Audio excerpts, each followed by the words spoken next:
Full disclosure to start, this is the third time I'm filming this video. Third try is the charm, right? That's what they say.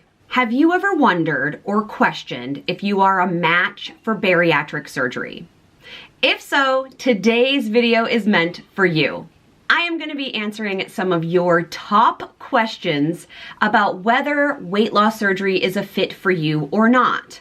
And if you're interested in content like this, bariatric content, Disney travel, mamahood, magic, or you're just looking for a community of gal pals, this may be the channel for you.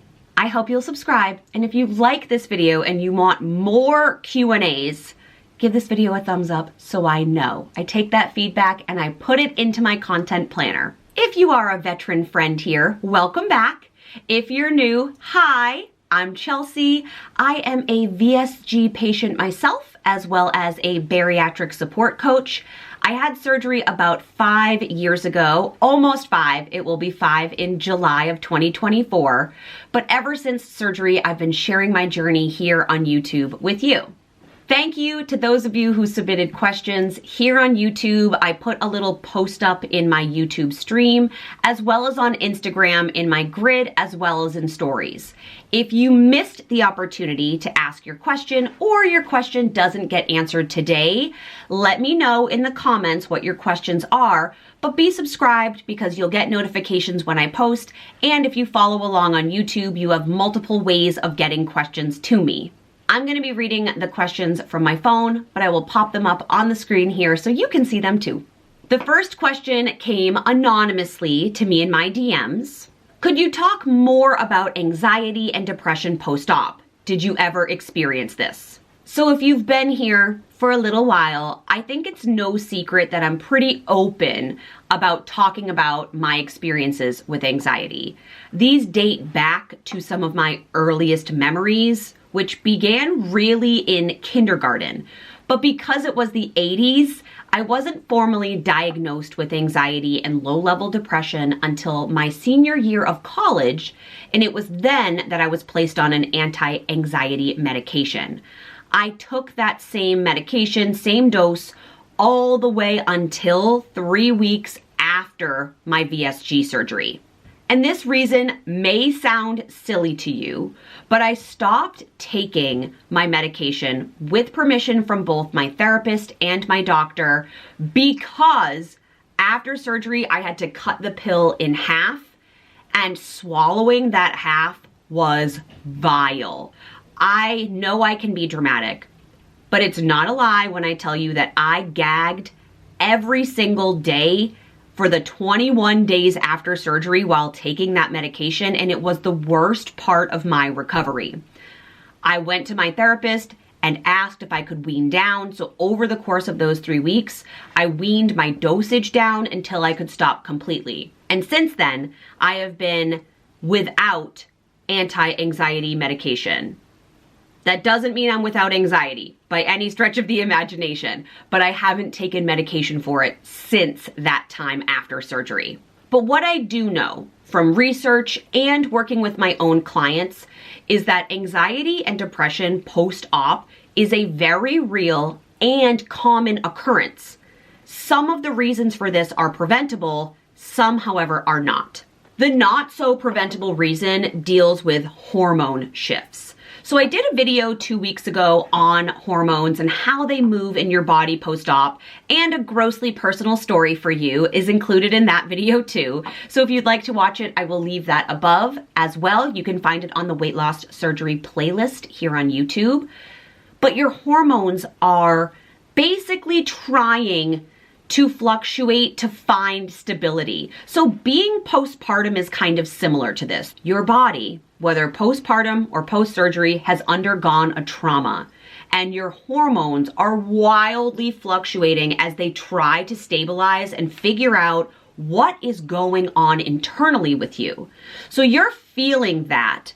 What I want to caution is that just because you think your hormones will stabilize, and they will eventually, but just because you have that knowledge, you don't know how long it's going to take. Don't wait until your hormones stabilize to talk to your doctor about your levels of anxiety and depression post-op.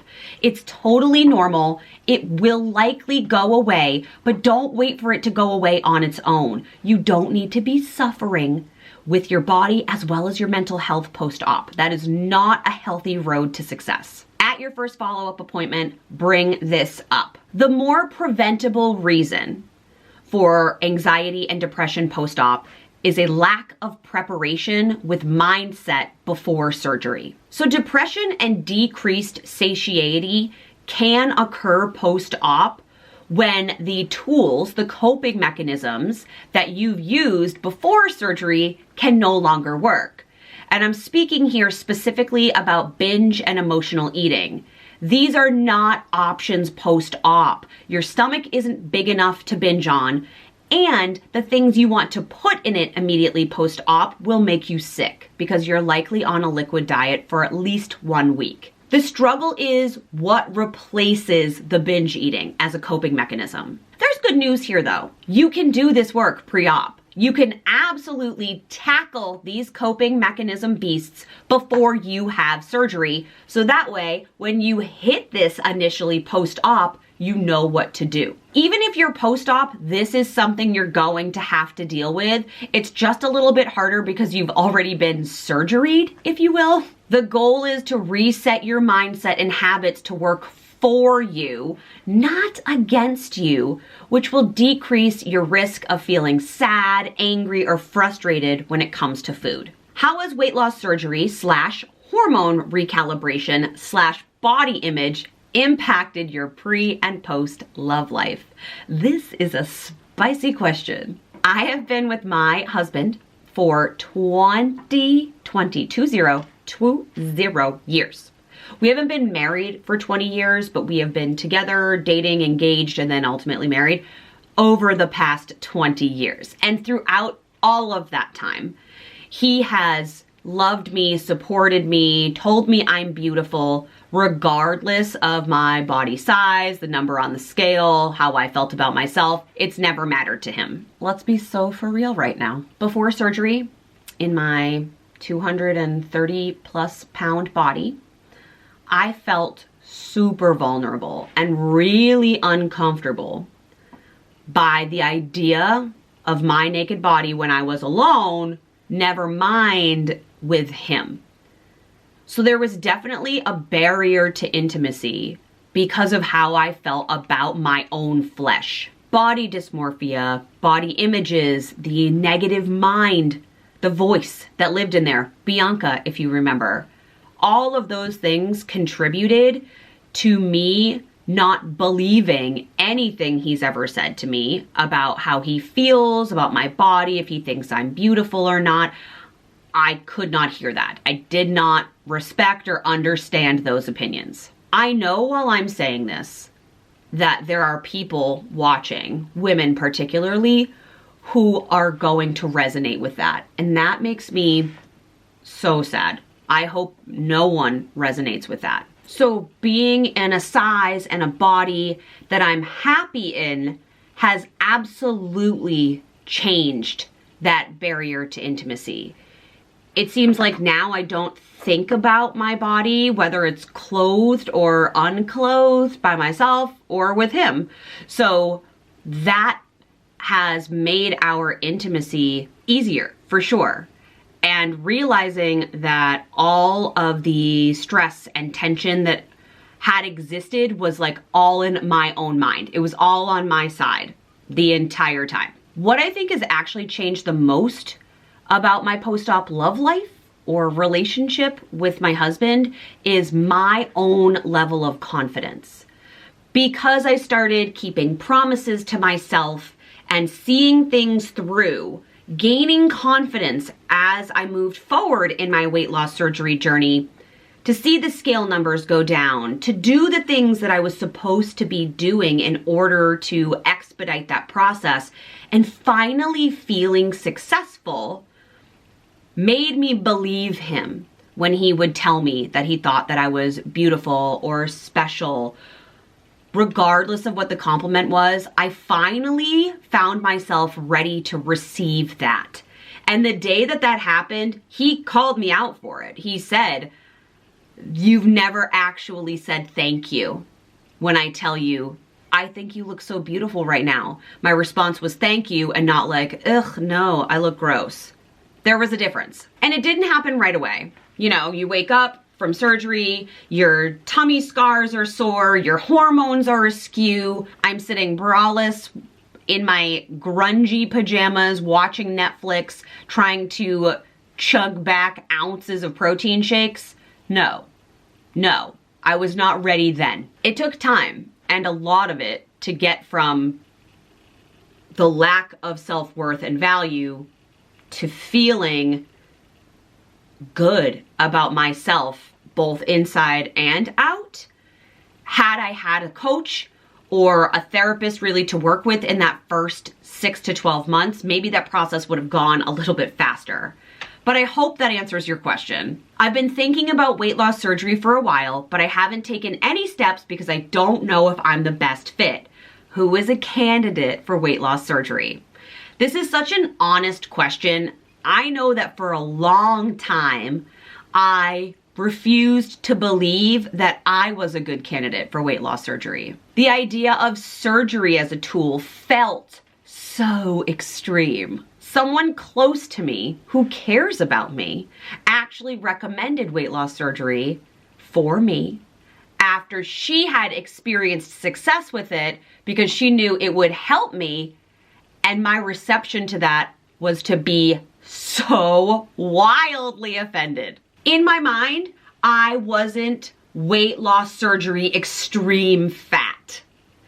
And it turns out that because of my genetics and my height, that I was actually the perfect candidate for bariatric surgery. I remember going to an info session at a local resort because the surgery center where I ended up having surgery was relatively new at the time, and I went incognito. I went expecting everyone else who attended that session to be 100 or 200 pounds more than I was. Guess what?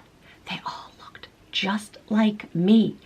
And that was kind of a relief, but also like a gut check for me, that just because I ignored my own fat didn't mean that it didn't exist and wasn't a problem that I needed to deal with, rather than just like push off to the next binge weird restriction diet. The short answer to your question, sorry, on a tangent here, is that this is a numbers game. So most clinics, surgery centers, and insurances require a BMI of 40 or higher. However, if there are medical complications due to obesity, your BMI needs to be a 35 or higher. And those medical complications typically include sleep apnea, gallbladder disease, high blood pressure, or type 2 diabetes. And in my opinion, ideally, you're also someone who believes in personal development. You're willing to do the work, and I don't just mean the work of protein, movement, water, etc.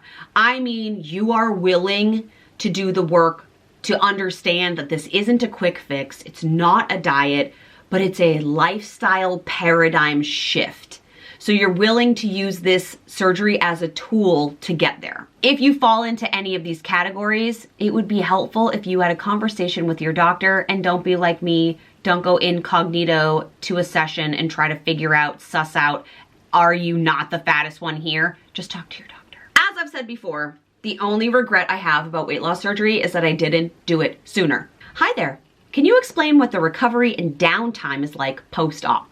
I sure can. So there are some variables here about what type of surgery you have, how much you weigh to begin with, your age, and if you have any medical complications. In general, I recommend 1 to 2 weeks kind of as the minimum of downtime post-surgery. The reason for that is because that first week post-op, you are going to need time to adjust to your liquid diet, and your incisions are going to be sore. This isn't a situation where you are going to be bedbound. You are going to be moving, gently moving and walking every single day, including the day that you have surgery. But during that first week, you are on such an extreme calorie deficit. Depending on where you have surgery, you might be on clear liquids for a full 7 days. That's like water, tea, broth, not a lot of variety and not a lot of calories. So that makes you sleepy.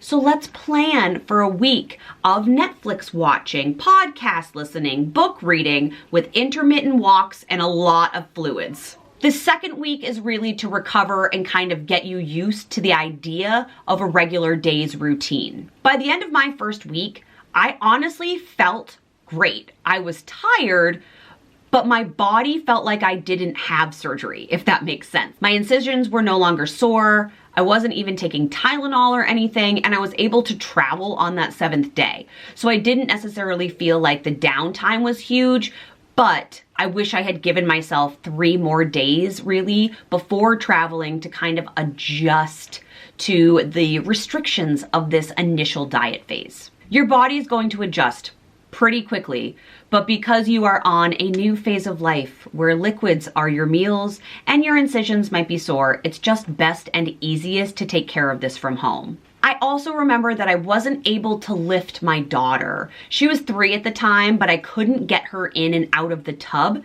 and I couldn't get her up and down the stairs by carrying her. So the restrictions aren't huge, but you'll need a little bit of help. You'll need to give yourself some time to recuperate. Maybe this is going to sound naive, but can I still eat my favorite foods after surgery? Yes, yes, yes, yes. I'm here to normalize that post-op life is not a diet. I am anti-diet. Yes, there are some initial restrictions, but then those ease and you enter into your new normal. Now, if you're asking me, when I wake up from surgery, Chels, can I request pasta, cake, a cheeseburger, wine? No, my friend, no. I just told you, you have to be on a liquid diet for a certain period of time. However, you are going to eventually reach the maintenance phase. And depending on where you have surgery, this can be as early as 6 weeks or as late as 12 weeks. But at that point, you are eating what your body can tolerate, which means there are no restrictions. The change here is in how much you're eating of this thing or things, right? It's about your portion size, but also how does what you are consuming align with your goals? Because your meals are going to need to be protein-based, small and protein-based first, but then if you're planning on eating something every day that goes against your long-term goals, what is the purpose of that? The practice that has been maybe the hardest for me to not only grasp in the beginning, but to continue with, because it's very easy to fall back into old habits, is mindful/intuitive eating. Because the premise of that is that you listen to your body, you feed it what feels good to you, and you eat in a balanced way, which means no restrictions, but smaller portions and occasional treats. I know that saying that out loud may seem obvious to some people, but balance was never something I had in a pre-op, pre-surgery world. I lived in the world of 2 extremes. Restrictive diet, 600 calories, no carbs, no sugar, just white knuckling my way through every single day of dieting, or eating everything. Nothing was off limits. All quantities were approved. Total emotional binging here. There was nothing ever in the middle. And obviously that is a reason that led to my obesity, and that yo-yo dieting killed my metabolism. So the shift, the transformation into listening to my body and eating whatever felt good for it, because I didn't know what that meant. This took me maybe 2 years to even figure out how to do. I didn't start until I was like a year out of surgery, because that's really when I needed to start paying attention to my caloric intake. And I kept a notes app on my phone of what intuitive eating meant to me. And now I've made it into a PDF because I felt like if it helped me, it might help somebody else. So if you're interested and you're struggling with even the idea of how do I get started with mindful eating, whether you're pre-op, post-op, or no-op, go to the description box. I have a little Canva PDF there that might just act as a guide for you, because that's what it was for me. It's kind of like a cheat sheet checklist. So when I need a reminder about a principle of mindful eating, that's where I go. So now it's prettier and you can have it too. Because of mindful eating, I was able to make myself like a no-go foods list. And I know that sounds restrictive, but it's not intended to be. The no-go foods are ones that actually hurt me. So ice cream is on that list. And it turns out that ice cream has always hurt me, but I didn't know that pre-surgery because any number of things that I was consuming could have hurt me, or in conjunction with each other, all the things in my tummy could hurt because I was eating a variety, a large quantity too, of so many different things. So I wasn't able to suss out, oh, this is related specifically to ice cream until I started mindful eating. The next question kind of piggybacks on the tangent where I was going. So the next question is, what foods do you miss the most? And realistically, I don't actually miss any specific food. What I do miss, and this might sound strange, is the way that certain foods used to taste. I could have never admitted this to myself 5 years ago, but I used to have a very real addiction to fast food, specifically McDonald's, even more niche, specifically McDonald's cheeseburgers. So every day I would drive home from work, and on my way I go through 3 towns, and when I get to my town, there's a McDonald's en route home. And if I felt like there were any triggers or challenges in my day that I deserved McDonald's or a treat, something to make me feel better, right? So I would go through the drive-thru and I would get a 2 cheeseburger meal with a large Diet Coke. And in the moments of eating those, I never waited until I got home because I wanted to throw the trash away before I got home. You know, secret eating, all that joy. So I would eat it in the car quickly and then feel better in the moment, right? That's the purpose of binge eating, or at least that's what it used to be for me, to make me feel better in that moment before the cycle of shame began anew. What joy. So after surgery, I waited probably 8 weeks until I took my first bite of a McDonald's cheeseburger. And I had been on a pre-op diet for 2 weeks before surgery. So it's been 10 weeks since I've had McDonald's. When I took my first bite, and it was little because portion size, I was so disappointed. I was waiting for that dopamine hit, that relief, and it never came. And I thought there was something wrong with the cheeseburger. I thought they changed it somehow, but in reality, it was me. I was the one who changed. And I don't know if the taste changed because I broke my addiction, because it had been 10 weeks, or if it wasn't carrying the emotional need that I wanted it to, or a combination. But things have physically changed their taste since surgery. Donuts are another example of that. In 2022, Mark and I went to Disney World for just a little holiday weekend at Christmas time, and I was in Magic Kingdom by myself one day while he was working, and I was vlogging what I eat in the day, Disney Christmas edition. And Disney had released this red velvet donut with green frosting on top, sprinkles to make it look like the cutest little wreath ever. I had seen it all over like Disney Parks food blogs and Instagram. I was so excited to get this. So I thought, I'll get it, I'll take a few bites, and then I'll wait for Mark to show up and I'll give it to him. On camera, I bite it, and immediately I'm like, ew, no, this is gross. And I know it's not for me. And that kind of ended my relationship with donuts. Sometimes I get FOMO because they look really pretty in like bougie bakeries, but they just never taste the way I want them to. Hey girl, hey. I know you're done having babies, but can you even get pregnant after surgery? Yes, yes. And it's easier to get pregnant most of the time. So if you're like me and you just love your little one so much that you don't want any additional little humans in your home, you need to take some precautions against that. Your prerogative, how you decide to do that. I went with an IUD because it is long-term and safe and less invasive than some other procedures. But a lot of women have bariatric surgery for the purpose of being able to get pregnant, because when your hormones stabilize, you are more fertile. Many women also get accidentally pregnant. Like, that's an actual data statistic of post-op bariatric world, because so many women get accidentally pregnant because they're in a healthy weight range, they're fertile, their hormones have leveled, and they haven't been able to get pregnant before, or maybe they didn't even get periods before surgery, and now they find themselves with baby. So yes, having a baby is absolutely plausible post-op. If that's what you're hoping to do, congratulations, that's very exciting, good luck. But also, if that's not what you want to do, you should know that information. Oh, and having a baby post-op is also not going to hurt your surgery either. It's not going to make your pouch bigger. It doesn't mean that after your baby comes, you go back to having a normal sized tummy.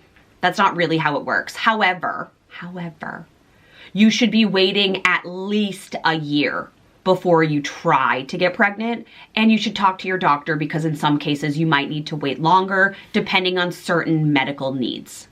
Can weight loss surgery ever be reversed? This is a trick question because the answer is yes and no. Medically, no. Your weight loss surgery can't be reversed because you can't reroute your bypass. You can't re-sew on the part of your stomach that has been cut off. Sorry, there's not like a nicer way to say that. Removed. But there are statistics, sadly, they're relatively mid-range to high, of those who have had any type of bariatric surgery and haven't done the mindset prep. You're seeing a theme throughout this video. And there is a reversal of your weight loss surgery because there's weight regain. Your stomach is a muscle, so that means that that pouch can stretch and stretch and stretch. So if you routinely overeat over a long period of time, you can stretch your tummy back out to the size that it was before, and definitely bigger than the size that it's intended to be after surgery. Now, my clients often ask, oh my gosh, if I overeat one time, am I going to regain all my weight back? No, this doesn't happen immediately. If you overeat once, you're going to get a stomach ache, you might throw up, you might have some dumping syndrome, a little poopsie, and you'll feel bad, so you won't want to do it again.